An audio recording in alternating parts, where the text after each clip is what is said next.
Nag-ilugay kami sa donisyon, taas og linya murag nagprosesyon. Kayang ilang sulti wag joy pilion, mapubrig madato makadawat gikapon. Ani ana ang mga taga-barangay, nanuol sa tao sa ilang mga balay.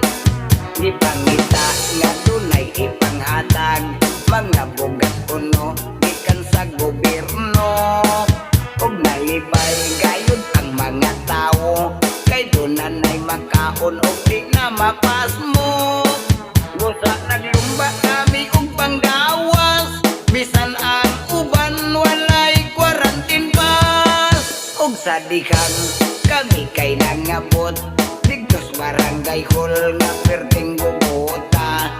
Adonay naghilat, naasay nagyaw-yaw, na ay nakatawa, wati ay sa lista. Mga purok leader nagsige nagpagulbol, kay sa mga tao walay ikatunod. Nagmilabayay na digdo og bangko, mga konsikal mauy na nga igo. Hangtod nga naabot na si Kapitan Ugi, usay yun ang tanan. Apan di mo patuo ang ubang mga tao, nangasok o kinug maayo. May patunga ang DSWD, itambagan ang tao nga dili ni pirmi. Na timing lang nga dunay kakulian, apan ni pasalig magkadawat yun ang tanan. Apan ang tao dili mo patuo, nangita sa ayuda gikan sa gobyerno.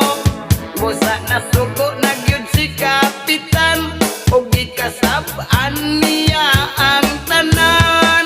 Hangtod nga naabot na si Kapitan Ugi, busay yun ang tanan. Apan di mo patuo ang ubang mga tao, nangasok o hinug maayo.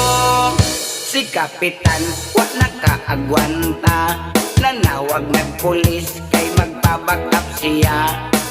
Kay ang mga tao dili na mapugngan, tungod sa kasuko mura nagisilaban. Si Kapitan labihang gikuyawan, kay sa mga tao siya na ang gidusan. Busa gibiyaan niya ang barangay, ug ni pauli ngadto siyang balay.